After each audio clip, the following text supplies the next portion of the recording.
21 anos de idade eu me caso com um rapaz que era um pequeno empresário da cidade, que tem uma história muito linda também. E os meus pais foram no meu casamento para não ficar feio para a sociedade, porque até então eles também não conversavam comigo ainda, pelo fato de eu ter me apaixonado em Jesus. Meu casamento, então, meus pais foram. 1 ano de casada, eu fico grávida e tive um aborto de 3 meses. Passa um tempo, fico grávida de novo, outro aborto eu tive. Descobriu que eu tinha falta de progesterona e que não conseguia engravidar, nem segurar gestação alguma sem remédio para engravidar. Então, eu tomo remédio, fico grávida novamente, e com 8 meses de gestação, então, eu tomo remédio, fico grávida novamente, e com 8 meses de gestação, justamente no dia que eu completo 24 anos de idade, nasce a minha primeira filha, Letícia, branquinha dos olhos azuis como o pai, linda. A minha mãe ainda era muito longe de mim, os meus pais não se aproximavam de mim pelo fato de ele estar apaixonado em Deus. E eu me lembro que a minha mãe, então, foi ao hospital porque era a primeira neta que havia chegado na casa.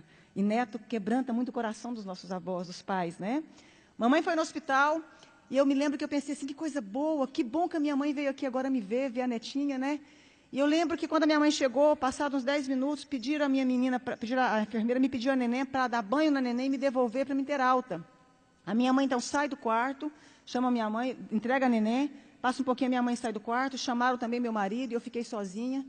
E eu ainda falei assim para Deus, que bom que nada teve que acontecer, porque a minha mãe agora voltou a falar comigo. E ela simplesmente se negava a falar comigo. Eu me lembro que naquele momento, então, entra no meu quarto a chefe da pediatria do Hospital da Mulher em Goiânia. Aquela chefe da pediatria começou a acalentar as minhas mãos como ia me dar alguma notícia. Ela disse, mãezinha, acabou de acontecer uma fatalidade. A sua filha acabou de cair do braço da enfermeira e veio a óbito. Minha primeira filha caiu do braço da enfermeira e veio a óbito. É muito fácil você levar um bebê para casa, mas você levar um caixão é muito difícil, minha querida. Mas eu queria fazer um parêntese aqui e dizer o seguinte, lembra que a minha mãe me falava que eu ia perder um filho como ela havia me perdido para Deus? E eu fazia uma oração que Deus fizesse o que fosse preciso para encontrar o coração da minha família e se revelar a eles. A minha mãe não falava comigo, isso me doía muito. Quando então eu recebo a notícia, a minha mãe já havia recebido a notícia na porta do hospital. A minha mãe sobe as escadarias do hospital, entra no quarto e começa a gritar, filha, me perdoa. Filha, eu queria que você tivesse perdido um filho para as drogas, para o mundo lá fora, mas não nessa fatalidade. A minha mãe começa a abraçar as minhas pernas, beijar as minhas pernas. Mas foi a primeira vez que eu vi a minha mãe dizer que me amava. Foi a primeira vez que ela me deu colo. Foi a primeira vez que a minha mãe teve tempo de dizer que eu era especial e importante para ela. Foi a primeira vez que ela pôde ouvir porque eu havia escolhido caminhar com Jesus. E houve então ali um momento de restauração, de perdão entre eu e minha mãe. Os meus pais voltaram a falar comigo. Eu mandei fazer um exame do corpo da minha filha porque eu já tinha tido alguns abortos. 30 dias depois chegou o laudo do exame. Eu descobri que a minha filha havia nascido sem cálcio e sem glicose. A Letícia jamais iria andar e teria convulsões simultâneas. E a minha médica fala para mim, adota um filho porque você não pode mais ser mãe. Mesmo com os remédios, sua filha veio com problema. E eu disse que eu acreditava num Deus capaz de mudar a nossa vida, a nossa história, a nossa sorte. 1 ano depois, eu dei à luz a uma criança linda, perfeita e sadia, chamada Angélica.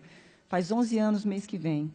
3 anos depois, dei à luz a Annelise, tem 8 anos hoje. Mais 3 anos, dei à luz ao Cirino Júnior. Todos perfeitos e sadios. Se eu acabasse aqui a minha história,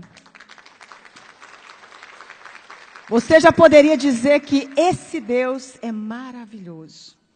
Eu fui impedida de fazer faculdade porque eu apaixonei em Jesus.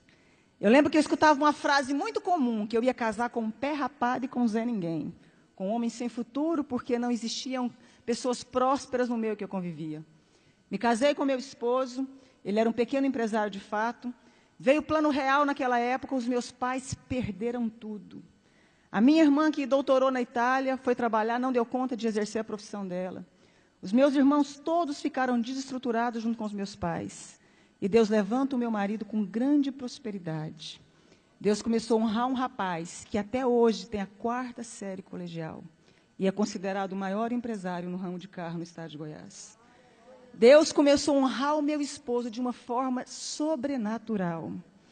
Eu que não tive como me formar, fazer o meu curso superior, comecei então a pedir a Deus que me ensinasse a mexer com o nosso ramo de atividade. Então comecei a trabalhar com carro com meu marido.